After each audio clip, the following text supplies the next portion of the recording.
Добро вечер, почитувани гледачи, добро дојдовте во најновото издание на Фидбек со Елена. Сабота вечер, 19 часот и 30 минути, што значи дека е вистинско време да започнеме со ново издание на Фидбек. Верувам дека и денеска ја имате вашата омилена позиција, верувам дека и денеска сте наместени онака удобно, фино, во вашите фотели, на вашите каучи, на вашето омилено место и едноставно ќе се опуштите и ќе уживате заедно со мене, со DJ Брик, со цела ова екипа и се разбира со гостите кои што се многу внимателно и убаво одбрани за вечерва. Ке имаме гости кои што сум сигурна дека ќе го задржат вашето внимание, меѓутоа за нив малку покасно. Сакам само уште еднаш да повторам дека сите оние кои што не можете да го гледате премиерното издание, а тоа е сабота навечер во 19:30 и репризното издание во недела попладне во 13:30 часот, можете се разбира да не пратите и да ги изгледате сите неизгледани епизоди на YouTube каналот наречен Фидбек со Елена, или пак сите оние гости, случувања и се што е поврзано со Фидбек со Елена на нашиот Инстаграм профил наречен исто така Фидбек со Елена. Нема да должам многу, Брик ни е пристигнат, предходната емисија не успеа да стигнем од оправдани причини, меѓутоа тоа значи дека ќе имаме и супер музика во позадина. Не должам многу, уште еднаш ќе кажам, сместете се убаво, стартуваме.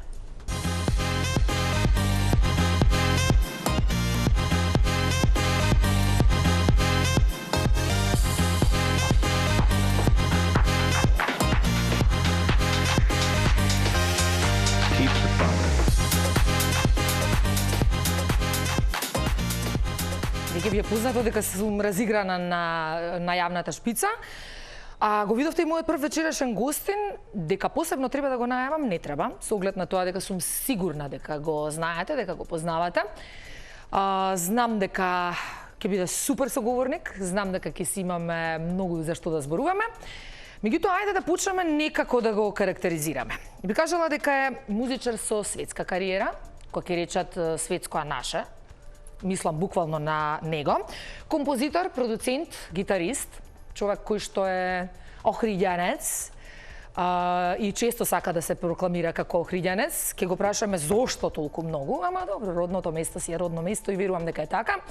Инаку, образованието го завршува во Америка, меѓутоа го гледаме и таму, го гледаме и тука, па не можеме посока да му фатиме.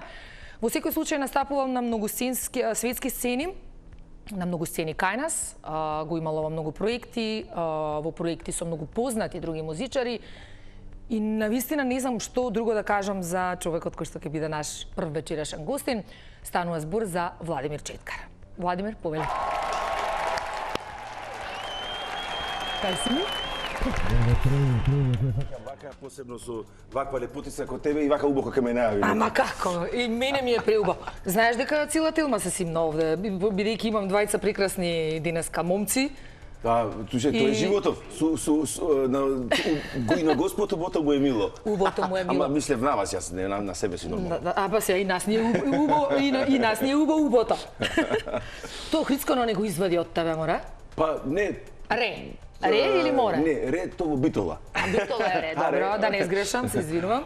Море, или мори, вике да се некои типични зборчиња таму, ама генерално, пази, дијалективе се богатство, јас стално сакам да ги слушам сите дијалекти. И тоа е нешто што, ако повеќе се изразиш во моментот така да се зборвиш. Ако се мислиш, пак ќе ептем нешто што не ти е толку својствено, пошто мене така ето животот ме навел да патувам на секдека и барем да си го зборувам дијалектов кој што треба. Барем така е. И по некој литературен збор ќе убасам. Добре. Сега веќе си ни Скопјанец, те гледаме често во Скопје, така да добре. Одиме на почеток со 10 или прашања, каде што ве запознаваме малку од поразличен. Така. Може? Првото нормално прашање. Охрид или Скопје?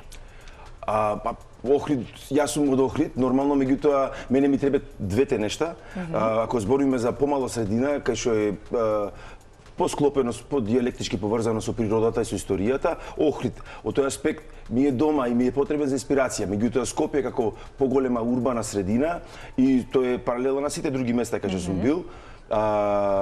Низ светов мораш да имаш и такво некако терен во животов. Така да не можам, нормално дома ми е Охрид, ќе кажам за Охрид, меѓутоа си го сакам и Скопје, имам најдобри пријатели тука и најубави моменти сум поминал тука, така да нема грешка. Добро, а Македонија или Америка? Македонија. Верувам дека е така. Студиско снимање или сцена? Убај прашање имаш подготвено. Комплетно различни карактери сме. Јас бидејќи во студио сум продуцент, исто така сум композитор, аранжер и изведувач, меѓутоа поинакви со сите овие позиции музички кои ги кажав, поинаков карактер имам. Значи, поинаку се изразувам како композитор, поинаку како аранжер. А на сцена сум во контакт со публиката пак и така да многу е различно. Тука се покажува секој уметник својата социјална интелигенција, да кажем, емоционална интелигенција, ако можеш да се поврзеш. Како можеш да се поврзеш така, да реагираш на публиката точно, и слично. И да дури најтешката публика некој пат треба да ја малце стопиш. И тоа е веќе поинаква способност и поинаков квалитет на изведувачот. И од тој аспект можам да кажам дека на сцена и студиски јас фактички сум комплетен како меѓу тие две работи. Значи споени. Не можеме да ги одвоиме, туку споени. Добро. Утринска инспирација или ноќна креација? Ноќна креација. Морам. Тоа така ми е цел живот и посебно со патувањава некако не е ни ноќ, некако се ми е поврзано со тие джетлегови. Да. И од тој аспект имаш некој момент во тој патешествие во животот наш, што уникатен е и ќе го доживиш на начин, некој е утринска особа, како што кажа, некој е вечерна, меѓутоа ова кога се тие патувања кога ќе го пореметет сонот и таа гравитација што имаш природна во тебе. Тука некогаш се случува и креацијата, точно. Да. Апсолутно. И така да дефинитивно кога сум буден подолго време и во покасните часови ми дадат повеќе инспирација. Добро. Джез или фанк? Фанк. Предпоставив. Соло настап или настап со бенд? Со бенд, секогаш. Соло бидејќи јас настапувам со бендот бидејќи тоа се аранжмани кои ги правам или адаптирам од поголем студиски оркестар во септет, во секстет и тука сакам да го доловам студискиот звук колку можам поблиску со помал ансамбл. Меѓутоа, не значи дека да сум свирали со трио и како во трио комбинација доста време во почетокот, сум свирал и джез во почетокот, појќе како тој пат сум го поминал, меѓутоа конечно идаш на таа раскрсница кај што мора да си ставиш свој печат, така да дефинитивно со бенд. Последен твој настап што го гледав беше во Буново со одличен бенд, навистина, и супер звучавте, нема муабет. Интимен концерт или голем концерт? Мене ми е свеедно, бидејќи јас стално интимно ги доживувам и големите и малите концерти. Дали сум свирал на фестивал пред 15-20 луѓе, дали сум свирал во джез клуб пред 50-100 луѓе. Во зависност со кого настапувам, пред кого настапувам, јас сум имал шанса да свирам во некои најпознатите джез клубови во светот, како Blue Note, Iridium, Blues Alley, Soho Jazz Club. Меѓутоа, кога кажам бидејќи на таа сцена кај што сум свирал во тој джез клуб, пример, пред мене свиреле легенди како Џорџ Бенсон, како Crusaders, пред истата публика. Така да тоа е момент на да свириш со својот идол, кога твојот идол ќе ти стане на некој начин и конкурент, и ти кога крени тој бар толку високо да ти мораш да дај све од себе. Да се дотуркаш до таму. Да, за да ја публиката исто освоиш, е најголемиот предизвик за било кој музички уметник. Верувам. Добро. Прецизност на сцена или импровизација? Па, во джезот има многу импровизација, така да тој аспект, не импровизацијата, аспект на аранжираност и организираност. Кога се снајдеш во дадена средина, да почувствуваш пулс на публика, да смениш песна, Точно. Спонтаноста секогаш мора да е микс. Некогаш публиката бара да баш брзо да реагираш и да бендот нормално ако е добро увежбан и сите се професионалци, во мојот случај тие две работи јас ги имам, така да можам да бидам и таков. Прецизниот аспект ако е 43 минути настап или 3 минути настап, јас мора да дам да направам една убава едно интро, една емоционален пик и аутро, тогаш прецизност, да. Меѓутоа, ако имам слобода, тогаш можам и да импровизирам. Тогаш може и да се импровизира. Добро. Найл Роџерс или Марвин Геј? Различно е, бидејќи Найл Роџерс го ценам како композитор, го ценам како еден од најголемите songwriters во историјата кои работеле со Дейвид Боуи, со Мадона, Така е, меѓутоа и во диско ерата. Еве го Sister сега дури Sledge. има една нова numera со Дамјано Дейвид, италијанецот, што звучи фантастично. Да, апсолутно. Меѓутоа Марвин Геј е звукот на една Motown декада, да кажам, која на сите предизвикала толку многу љубов кај луѓето, толку многу бебиња се направиле на музиката на Марвин Геј или воопшто да кажам по-пластично. Така да двете нешта се гениални. Јас се инспирирам како од изведувачи, вокалисти, меѓутоа се инспирирам и од самите аранжери, композитори кои никој пат не настапиле на сцена. Така да гледам музиката многу вертикално, со многу длабински. Не го гледам само површината. Не само површината, јасно. Ајде уште од жените, Шаде или Ерика Баду? Шаде. Затоа што Ерика Баду е гениална од меѓутоа Шаде ми е многу по-интернационален проект, многу по-космополитски и многу повеќе луѓето се поврзуваат со незе и самата незина појава ме заведела уште од кога сум бил мал. Да, фасцинантна е како појава, како жена, како силуета. Не дека Ерика Баду не е, меѓутоа Шаде е стварно за мене нешто посебно. Супер, се гледаме на позиција. Се гледаме. Ајде.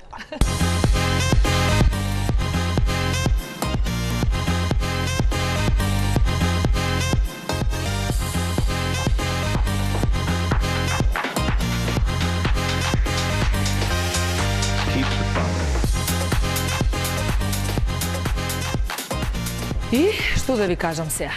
Што да ви кажам кога имам двајца прекрасни момци во студиото на Фидбек? Брик, немој да си љубоморен, те молам. Пошто така ми искоментира, леле, па требаше за 8 март да ги викнеш. Не, сега ќе си ги викнам. Пролет почна, убаво се си расцветува. Така ли е? Така е. Одиме со вториот вечерашен гостин, веќе го видовте на фотографиите, една маркантна личност, еден од нашите можеби најпознати модели. Човек кој стои зад креативната сила на Model Scene, заедно со познатата Надица Георгијава. Иако и самиот се уште работи како модел и можеме да го видиме во разни спотови, проекти и што се не, исто така е сега во фаза да подучува, односно да учи млади таленти кои што и такако силно грабаат на модната сцена. Ке зборуваме за тоа што представува модата, ке зборуваме за животот пред и зад камерата и ке зборуваме за сето она кое што Алек го прави посебен. Дами и господа, втор гостин во студиото, Алек Наумовски. Алек, повели. Здраво. Фала ти, прекрасна најава. Таман работа, јас 100 пати сум рекла кога имам вака убави фини гости, дури не знам вика Има инспирација. Има инспирација, дури не знам како да ве најавам. Еве сте со Надица, види лепотани. Да. Тоа е тоа комбо. Тоа е тоа дуо кое што постои од многу одамна. Ајде за почетокот одиме исто со тие прашања. Писта или фотосесија? Па различно. Да, многу е различно. Писта дава еден друг адреналин, така, многу е различно, а сесијата па има еден друг елемент што ти останува некако посебно драга и се пронаѓаш во двете работи, ја би рекол подеднакво и ги сакаш, затоа што ти дава некоја друга различна енергија, да. Предпоставувам. Модел со став и да не е толку убав или модел со изглед? Па модел со став. Тоа е тоа што најверојатно и светот така ги бира, да имаат нешто посебно, некој X фактор, нешто што ќе те одвои од другите, ќе бидеш посебен, ќе бидеш интересен и веројатно ја би рекол тоа 50-50. Убавината е можеби 50%, ама 50% е карактерот и она што го носиш во себе како звезда некоја, секогаш е тоа така. Домашна сцена или странски пазар? Па странски пазар повеќе, затоа што многу посериозно се бават со тоа, многу повеќе вложуваат во моделот и моделот е многу посериозен и многу поодговорен кога работи на светските сцени, затоа што знае каква машинерија е тоа и колку луѓе се вклучени. Стојат за тебе, а не ти сам да мислиш што треба да направиш и како треба да направиш. Така да, дефинитивно. Светски пазар, добро. Висока мода или улична мода? Конкретно за тебе, што ти преферираш? Па тука некаде да речам од двете, комбинација. Ако може да некоја комбинација. Не, уличната мода си е топ, супер, мислам, Јас си се осеќам најокей, најлабаво, ноншалантно и се до тоа. Меѓутоа, понекогаш е убаво да експериментираш и убаво е да си имаш некакви парчиња од, да речам, добри дизајнери или брендови, затоа што тоа прво е неверојатен квалитет, а второ имам парчиња од 90-тите кои се уште може да се носат, а тие се баш тие брендови, да речам. Добро. Работа со почетници или работа со искусни модели? Што е поголем предизвик? Има убавини во двете работи, затоа што предизвик за мене, например, е кога ќе го откриеш моделот, да работиш со него, да му дадеш време да се развие, да спознае, да види како е во тој свет, да го изградиш на некој начин и потоа веднаш да може да го пуштиш во светот и да направи успех. Така е, да го препознаеш. Да го препознаеш и да видиш дека го има тоа во себе и дека го носи, потоа да го бутнеш како е ветер во грб, да му бидеш, за да отиде да освои светската сцена. Тоа е уствари најголемиот успех. Јасно. Ризик или сигурен чекор во животот општо не мора да е поврзано со работата? Ја размислувам дека ако не ризикуваш нема да добиеш. Исто. Таа сум guilty as charged.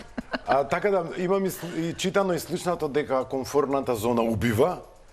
Така да верувам дека секогаш треба да направиш некаков ризик, ако сакаш да има некаков прогрес. И напредок. Точно се сложувам. Од постарите, Линда Еванџелиста или Кристи Тарлингтон? Воу. Тешко. Двете се многу посебни.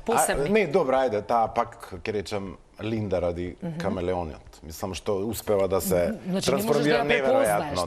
Така е. Иако Кристин Тарлингтон има некоја посебна убавина, неверојатно нешто. Мада мене омилена ми е Карен Мулдер. И тука нема збор. Прекрасно. Добро.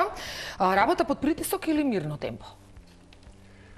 Под притисок е подобро, затоа што кога имаш така, кога веќе се рачуна на тебе и треба да го даеш најдоброто, тогаш се мотивираш. И кога имаш она нешто, вака адреналинот кој ќе те спука. Да, и тогаш некако го даваш можеби максимумот од себе. Добро. Срце или разум? Срце. Мој човек. Не е дека не работи разумот. Да, работи, ама пак срцето е оно што ќе ти го каже, нели? Вистинскиот одговор, да, баш. Социјални мрежи или офлайн? Повремено и тоа и тоа. Понекогаш е добро да си на социјалните мрежи, чисто нели интеракција овона, меѓутоа мора да имаш време за себе. Да се исклучиш малку од се. Апсолутно. Од новите... Да наполниш батерии, што би рекол. Джиджи Хадид или Кендал Дженер? Леле, ни една. И јас не ги сакам многу, ама која од новите? Кажи ми некоја нова која што е окей. Не знам, нема. Мислам, не знам, ја одамна не ми се случило да немам така. Хайли, Бибер, се некои чудни ликови, бледи.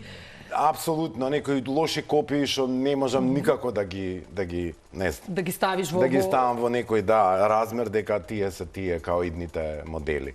Супер, ала овде завршуваме за сега, се гледаме на позиција. Да.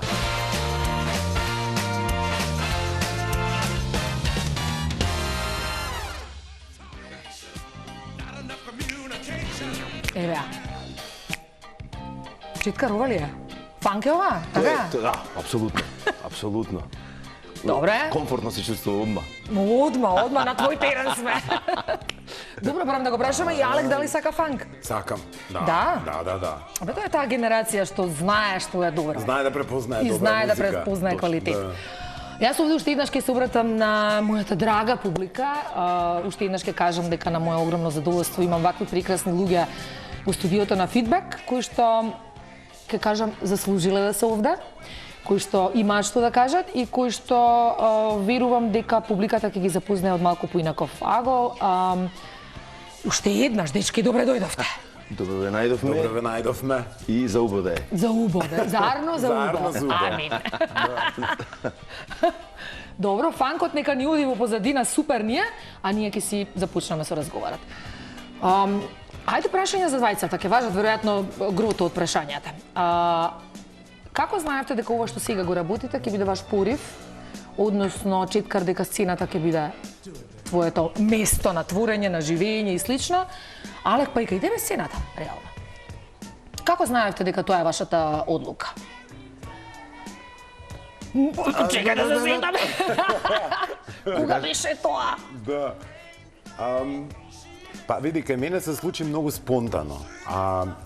Веројатно таква спонтаност потоа излезе да ми биде нели професија.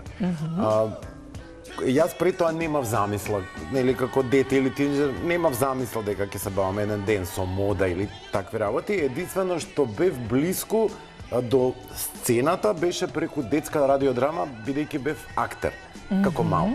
Добро, па било со сцена поврзано. Да, и бев член на детска радиодрама и тука веќе ги имав оние први, да речам, познавања околу сцена. Потоа снимавме радиоемисии, па така да некако тоа ми стана многу природна средина, што би сте рекол. Да. Баш така. Тоа зборувам како дете. После тоа имав некоја нели пауза нормално и после тоа веќе кога на некој начин ме откри Надица и ми предложи да почнам да работам како модел, немав многу познавања во тоа време и немаше нели во тоа време мрежи, интернет, за да нели провериш, видиш како е, што е. Меѓутоа, според тоа што беше Надица и што представуваш у тоа време и како ја гледавме сите као Божица. Апсолутно. И колку ми беше, мене ми импонираше дека она ми приде и ми кажа, нели, за да работам. Автоматски некако спонтано после веќе си тргна работите и нештата. Да, по таа некоја нормална линија. Супер. И најголемото и прекрасното искуство ми беше кога првпат отидов во Виена и се соочив со професионализам од други рамки и кога видов како таму е сцената и како функционира и како се они професионални, сватив дека ако се дадеш, дека може навистина многу добро да работиш. Така. Читка, тебе те замислам со четка во рацете, како дете. Право, многу добра селекција на музика прави Лепотанов. И кога ќе го пушти Рик Джеймс и веќе не можам да се сконцентрирам ни на муабетов ни на ништо. Готово, ти си во музиката веќе. Гитарата ја фати? Затоа не возам кола, дека не дај Боже јас да возам кола и да слушам во глава некоја композиција. Ќе го пуштиш и во ланот и секој. Да, ризично. За оваа работа можам да кажам дека една најбајте работи што може во животот да му се деси некому е уште мал да си има сон и после како поголем да не му се смени и да му се оствари тој сон. Јас сакав да бидам стално на сцена, дали кога се кријав во кујнава, се лизгав на плочките така, си замислував дека сум Џими Хендрикс, Елвис Присли, Майкл Джексон. Зборувам како 5-6 годишно дете. После тоа сакав и кога бевме на визити, дружби, слави или на работа кај моите ќе одев и ги анимирав. Неинтересно ми дали ќе кажеме вицој, дали ќе пее, било шо. Тоа ми беше некако природно. Тој ентертејнинг.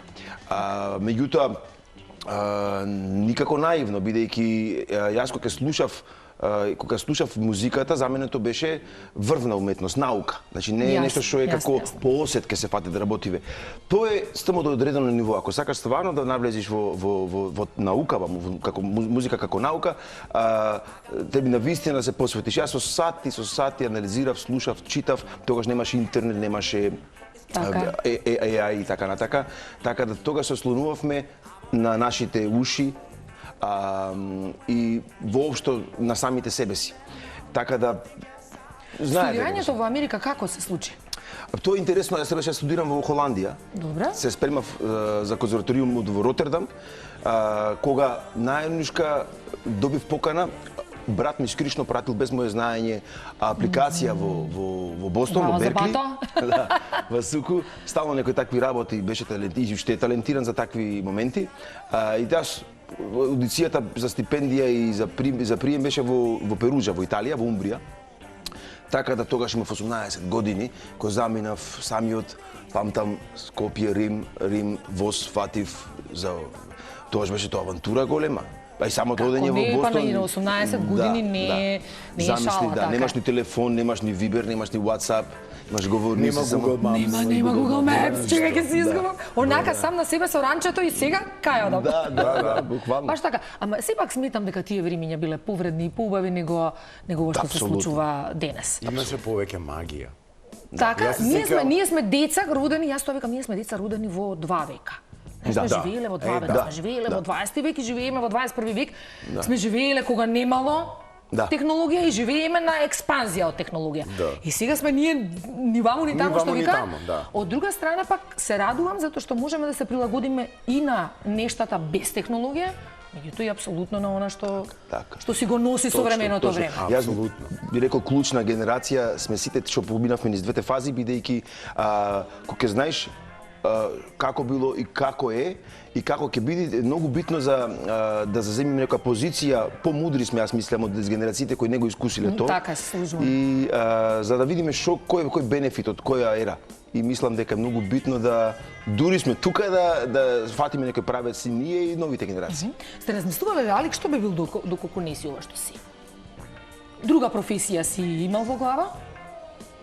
Некој професор, некој доктор, некој, не знам, научник, може би, не знам. Не, веројатно би бил радиоводител. Мислам, ти гласот те млав, значи... Тоа и се го работев ја, сега да речам уназад колку години, не знам, 7-8. Мојот и твојот voice-over ги се слушаат баги често. Да. Реално. Така да тоа ми е некоја ептенува магија. И стварно уживав кога работев. Работев ја во Урбан FM долги години. Знам. И некако навистина уживав, си се наоѓав. Има посебна магија, Добро, пак е поврзано во секој случај со некаква сера. Друг тип на медиум, меѓутоа мене ми е баш она ја што сакам. Има публика. Радиото се уште е нешто што се слуша по мое. Дали е онлайн, дали е во автомобил, се едно. Читкар, ти? Па јас стакав да бидам авантурист, археолог, како Индиана Джонс од мал. Меѓутоа јас обожавам историја на уметност, археологија. Си читам стално кога е порано посебно. Сега веќе сум малце поќе фокусиран, не поќе него 100% на музика.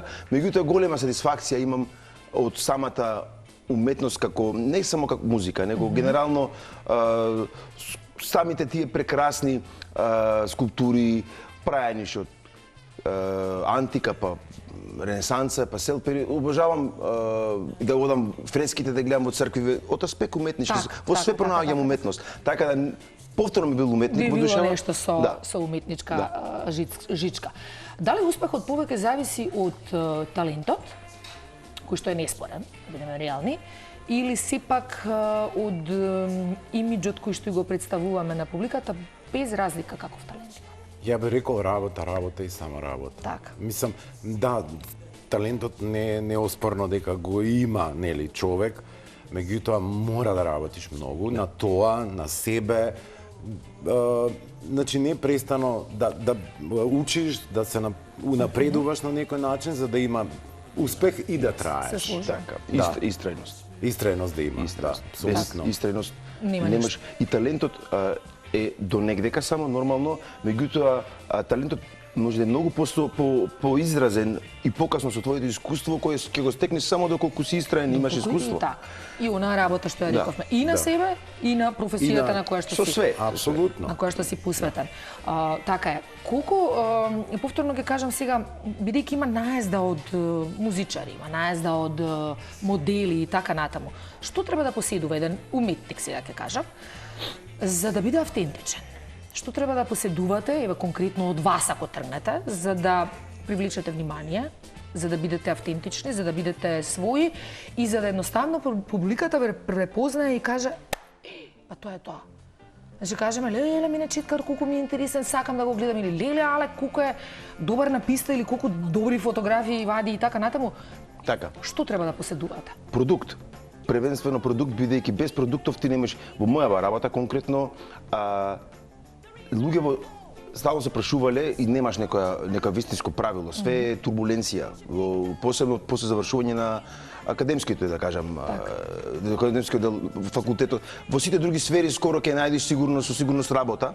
И во мојава, ако сакам да сум јас, ако сакав да предавам, да бидам професор или било како, ќе беше патот сигурно. Меѓутоа јас сакав да бидам уметник, независен уметник кој креира свој сопствен продукт и да се соочи со светот така. И токму тука е тоа клучно што го кажа. Ако имаш продукт во кој што веруваш, ама не само во што веруваш, во што си инвестирал тони работа, ноки, години непреспиени.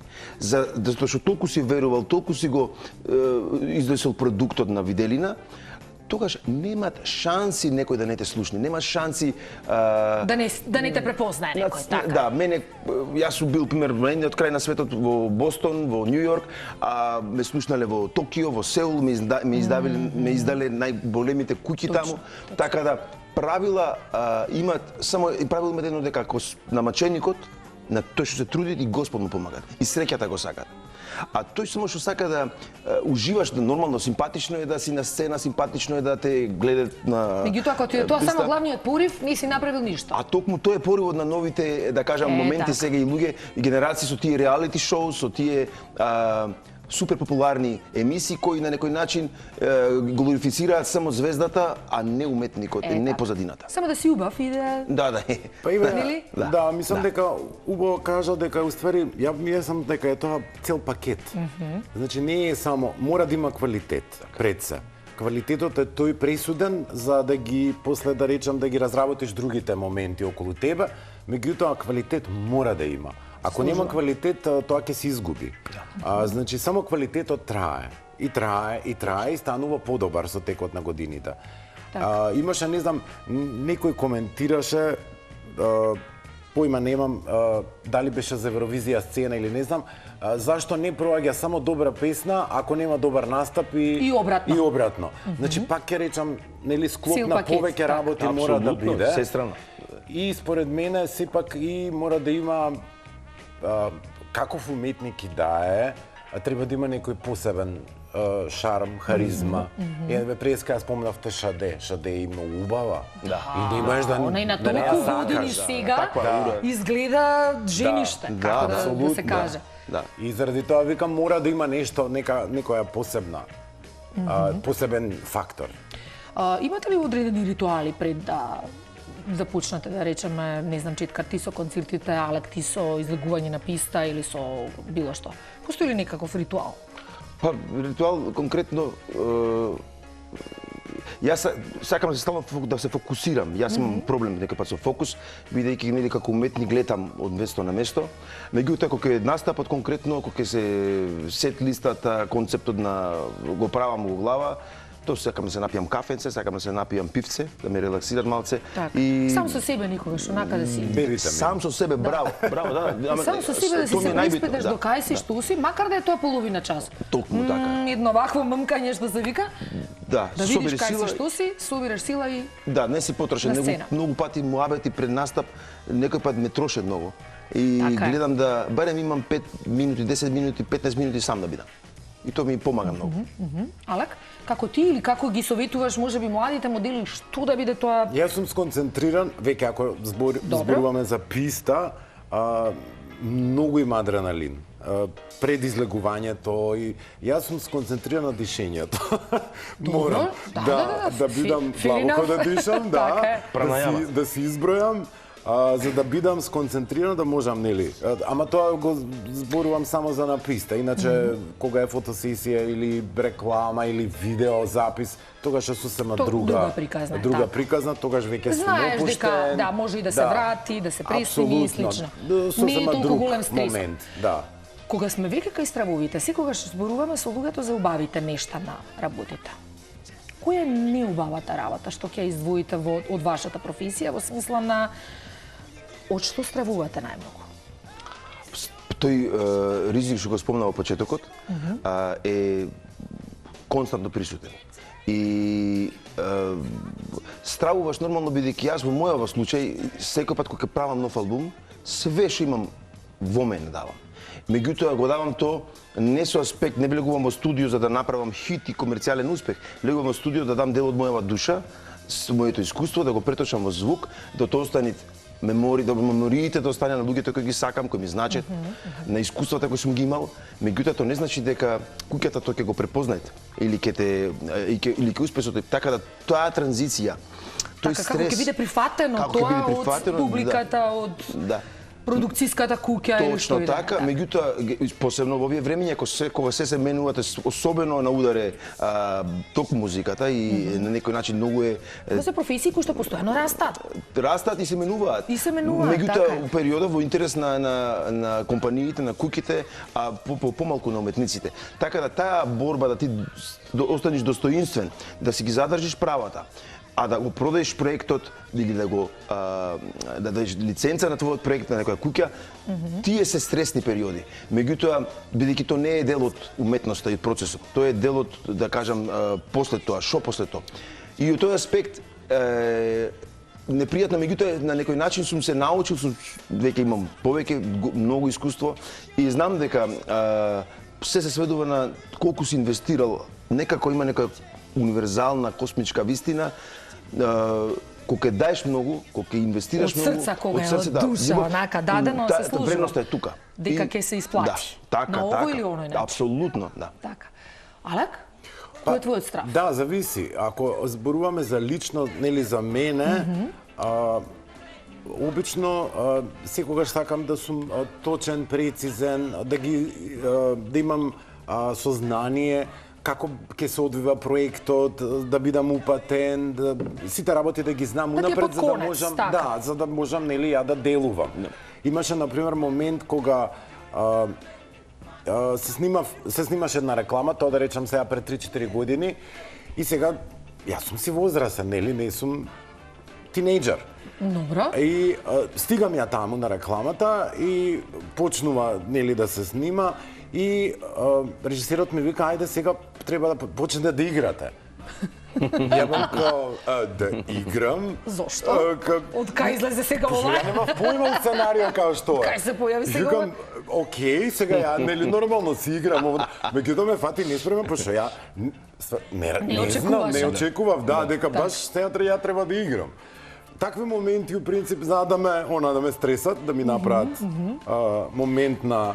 Ние ќе играме за тебе, не се кире. Биди сигурен. Сега веќе готово. Да, сега веќе готово. Тоа е, например, лично јас ако сум. А да речем, ако е проект или ако се други модели овона, тогаш многу ми е важно да се професионални, дисциплинирани, одговорни модели за да се изнесе задачата онака како што треба. Да, отиде до крај, тогаш ги проверувам многу често, ги препрашувам, ги водам на некој начин, им кажувам што треба се да биде, како ќе биде, за да им дадам малци поддршка да бидат окей. Како се справувате со лошите критики? А сигурна сум дека ги има. Знам дека има и милион убави критики кои што не водат напред, меѓутоа што правите со лоши? Зборувам, ако е лоша некогаш, ако е конструктивна, нема проблем. Меѓутоа со оние лоши злобни критики. Што мислам, ве допираат, не ве допираат, наоѓате начин како тоа да го тргнете од глава и слично. Јас само тоа ќе кажам дека секој што така нели ќе каже или овона, тоа кажува за нив, не кажува за мене. Така да јас на тој начин ги гледам и ги доживувам работите. Значи кој тоа што го кажува, кажува за него, не за мене. Така да ако е конструктивна критика и ако е критика од колега, од професионалци, апсолутно прифаќам, сакам да ми кажат, сакам да се коригирам, да се поправам, да го направам подобро, нели нештото. И ја ценам, многу ја ценам.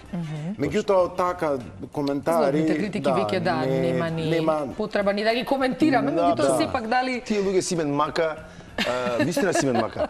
И јас некој пат ги сожалувам, сега јас не дозволам некој да троси глупости, да е груб, да е вулгарен тие работи. Нема да му поминат кај мене во никој момент, посебно во живо. Меѓутоа, генерално луѓе што го прават, тоа вистина има некој проблеми мака и треба да ги жалиме, а не да се љутиме. И мислам дека така и нас ќе не поубав. А што кажа, точно професионален аспект, јас гледам стално да имам совет или критика од човек што ми е идол, човек што Много е нормално да е тоа така. Не може апсолутно многу пати секој сака да е критичар, секој сака да ги изрази свој став, меѓутоа ако нема дела, а кај мене се стално дела предност, рес, значи нон вербас, ако тој нема што да ми покаже мене какви се неговите критики, за какво е неговото искуство. Значи многу е битно пред и ние самите да се сакаме да сме критичари, да знаеме дека уопште дали вреди нашата критика. Так. Значи нормално мене критиката ми значи до луѓе како Џорџ Бенсон, како Патрик Адамс, како луѓе кои на некој начин мојата музичка еволуција е поврзана, да, и ме научиле. Меѓутоа други небитни се тие работи. Многу да знаеме кого слушаме и што не допира во животот. Да, време е да го вклучиме Брик, пред да ја слушнеме номерата на Четкар. Брик, повели со твоите прашања. Машко прашање спартанско тако. По дома дали чистите? Јас? Да. Чистам ретко, да ти кажам. Усисивач или џогер, што ти е помилено? Добро. Со крпа водена. Прашина бришам. Стално прашам која крпа и која средство, пошто се бунам. Ова е за стакло, ова е за пластика, ова е за ова. И стално се бунам и која крпа е многу важно. Пошто не иде истата крпа за лаптоп, иста крпа за... Точно. И тоа што е за пот, не може прозори да се движат со истата крпа. Прашањето ти е спартанско, ама јас и ко спартанец изгледам кој ќе чистам. Така си. Сега да ме прашам. Наљутен. Дали слушате музика додека чистите и што слушате? Што ве мотивира така? Јас не слушам музика кога работам, затоа што ме дефокусират. Многу ме дефокусира. Слушам музика само вака кога сум излизен и кога сум стварно сакам се фокусирам на музиката. Меѓутоа кога работам нешто друго тешко, нека ми мозокот таму. А ја, например, кога сум креативен, односно кога нешто друго работам, сакам у позадина да имам чудна музика, чудни автори од типот на, можам да кажам, филмска музика. Знам да уживам во некои многу чудни дела. Обично баш така, филмски музики што ми оставиле некој впечаток и у позадина, например, многу од луѓето не ни приметиле дали е Џон Вилијамс, дали е, не знам, некој од битниве нели музичари, меѓутоа мене баш знам ептен да заслушам. А иначе од неговата бранша, да речам на некој начин, во срце ми е Били Холидеј. Тоа е супер. Одиме, бидејќи овде веќе вака ми прават, за да не ме задават. Го слушаме спотот на Четкар, одиме со реклами и се враќаме назад во студијата.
што да кажам, освен дека Читкар секогаш знае да направи и визуелно добар видеозапис, така да супер си. Keep up the good job, што би се рекло, или продолжи со добрата работа. И двајцата вие. Дојдовме до последното прашање, односно кој е фидбекот од тоа што сте вие и од тоа што го работите? Сега Читкар ќе биде прв. Ајде сега Читкар, да, он на почетокот те намести, ти да прв сега најтешкото прашање за крај. Читкар, ти си прв, ајде. Фидбекот во смислот од работата? Да. Што добиваш од тоа што си не, и генерално ти од тоа што си Читкар и од работата што работиш? Па, претпоставувам аплаузот од публиката. Претпоставувам, така, многу сите соништа кои сум ги сонувал кога дете на сцена со мој продукт, со моја музика, тоа кога ги остварувам, го остварив и го живеам тој сон. Значи јас се поврзувам со публика која нема врска со Балканов, со Европа, некогаш тука се поврзувам со публикава и таа размена на енергија е најголемото богатство. Кога јас ги станам, пример, не знам, во Кореја, во Индонезија, во Тајланд, во сите места кај што сум бил во Југоисточна Азија, не се разбираме ни со јазик, не се разбираме ни со менталитет конкретно, меѓутоа со музикава, со тој говор на телово, со говор на музикава, сите сме како пријатели, како секогаш. И таа љубов неверојатно во real time. Музикава е нешто што се случи тогаш и сега. И немаш простор за 5 минус, ако сакаш да е добро. Мора да е 5. Мора да е прифатено добро, мора да го и то чувство на креативност те прави како да се најкорисен на планетата во моментот. Исполнетост, посебно дека тоа е твој продукт. Тоа сега да кажам, Читкар, ти оставаш вредност, ти оставаш музика, ти оставаш нешто што ќе те надживит. Така е, значи наследство. Точно. Што е многу важно. Точно, тоа е многу убав момент и така сакам и многу генерации да размислуваат дека ти ако створиш нешто што ќе остане после тебе, зборувам за дело, е највредното нешто што можеш да го направиш. Ти можеш да направиш неверојатно материјално богатство, меѓутоа нема да исполнува толку. Нема да исполнува толку можда во моментот, меѓутоа толку си кажал. Така. Значи многу е битно да размислуваме малце духовно, нормално материјалното си е битно и тука треба да внимаваме. Меѓутоа денеска многу стана приоритет и во мојава работа многу е битно да имаш баланс од тие две нешта. Ако сакаш прво да снимаш албуми, скапи албуми, скап продукт, меѓутоа тој албум да има вредност не само материјална, него има духовна вредност, уметничка вредност и да на некој начин остане во наследство, не само кај тебе, него и за твојата земја. Така да јас многу ми е кеф кога Македонија е во Синџуку или било каде. Тоа е многу важно. Така е. Алак? Кај мене фидбекот е да оставам или да го пренесам моето знаење на новите генерации, на новите модели, на оние што сакам допрва да работат, да ја освојуваат светската модна сцена, да им видам добар ментор, добар советник. Еве со Надица сега почнуваме и нови курсеви, баш сега во сабота почнуваме. И сакаме да откриеме нови таленти, сакаме да откриеме нови модели, да препознаеме нешто светско во нив, да им бидеме поддршка и да ги пласираме таму некаде на светската сцена, каде што каже и Читкар, да ја представуваат и нашата земја. На најдобар може начин, секако. Јас одјавите ми се секогаш овде, ќе ме пуштите меѓу вас, повели Брик на мојата позиција. Ајде, лепотан. Лепотанат, така. Донсетам како. Ама те погоди со музиката, признај. Да, од стартуше. Премногуито. Овде морам да ви се заблагодарам. Тоа ја што си го слушам. Вака со гушки. Значи прекрасно. Прекрасно. Ти благодарам за убавиот момент. Ви благодарам и на вас што дојдовте. Јас искрено супер си помина, верувам дека и публиката ја почувствува таа енергија меѓу нас и целиот тој разговор. Ќе се видиме во некоја наредна прилика. Никако не ми е довршен мојавет. Уште ми се зборува. Многу брзо летно.